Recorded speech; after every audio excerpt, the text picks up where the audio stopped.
Notre stratégie de développement économique, c'est d'abord une co-construction. Nous avons commencé par interroger 300 chefs d'entreprise en entretien individuel pour comprendre les enjeux auxquels ils sont confrontés. Notre stratégie est profondément ancrée dans la réalité de notre territoire. Premier point, notre territoire est extrêmement industriel, deuxième région la plus industrielle de France, et orienté sur la bioéconomie, l'agroalimentaire et l'agro-ressources.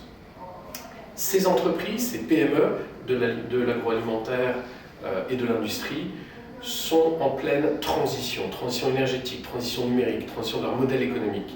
Le premier point clé de notre stratégie de développement économique, c'est un plan de l'industrie du futur pour être massivement à leur côté, les aider dans cette transition et agir concrètement dans cette phase clé de leur développement. La deuxième caractéristique des entreprises et des PME industrielles, c'est leur besoin de financement. Et les diagnostics opérés par la Banque de France nous a montré que notre région, nos PME dans notre région, sont largement sous-capitalisées. Et nous lançons, pour aider au financement de ces entreprises, un véritable choc de financement de l'économie du Grand Est, avec 400 millions d'euros, 200 millions d'euros liés à l'un des accords les plus volontaristes qui soient avec la BPI, dans la garantie bancaire, et 200 millions d'euros sous forme de fonds. La logique des fonds d'intervention est la suivante. Un chef d'entreprise veut lancer son projet de développement économique, il va voir son banquier, et si son projet est correct, et que ses fonds, son niveau de capitalisation est trop bas, il active en 10 jours des fonds d'intervention rapide, des tickets de 50 à 200 000 euros, pour pouvoir compléter son offre de financement, solidifier son projet. L'industrie et la bioéconomie, donc, mais aussi une région caractérisée par sa situation européenne. Notre stratégie s'axe et s'oriente sur un développement très fort de l'international, à la fois dans sa dimension d'attractivité et dans sa dimension d'export.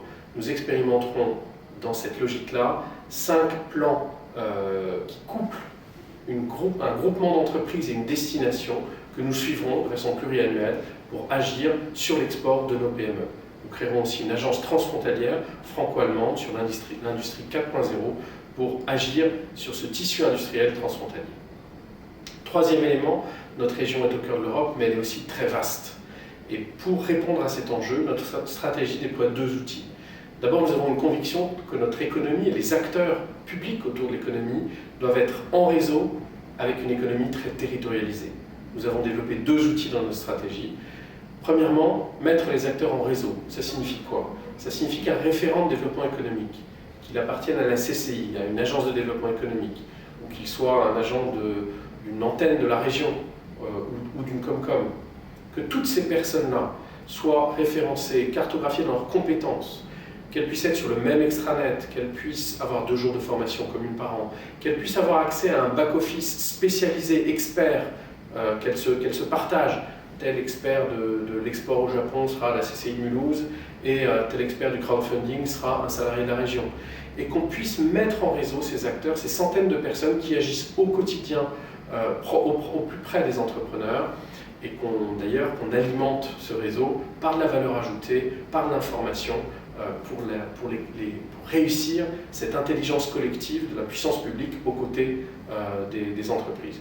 Deuxième point, une économie territorialisée, et nous inventons le pacte d'offensive croissance-emploi. L'idée est simple, contractualiser avec des groupements de Comcom, des groupements de Comcom, des PETR ou des agglomérations, contractualiser un document, une démarche qui soit un lieu de rencontre entre les stratégies et les outils de la région, d'une part, ainsi que les réalités du territoire, d'autre part, pour prioriser l'action et concerter l'action entre les acteurs de terrain qui maîtrisent et connaissent de façon très proche, en proximité, cette économie, et les grands outils et les grandes politiques régionales. Troisième point, notre région sera la région la plus fortement ultra haut débit de France. 1,6 milliard investi par l'ensemble des collectivités, la région est en chef de file, mais l'ensemble des collectivités, pour déployer le ultra haut débit partout sur la région. C'est évidemment une décision majeure en termes de développement économique, mais il faut se rappeler, et un rapport récent le montrait, le rapport du Conseil interministériel à la croissance numérique, que nos PME en France, la France est le pays l'avant-dernier en Europe sur la numérisation de nos PME. Nos PME sont sous-numérisées. Donc nous lançons, puisqu'évidemment, ça ne sert à rien d'investir 1,6 milliard dans des infrastructures ultra haut débit si la moitié de nos PME passent à côté du sujet.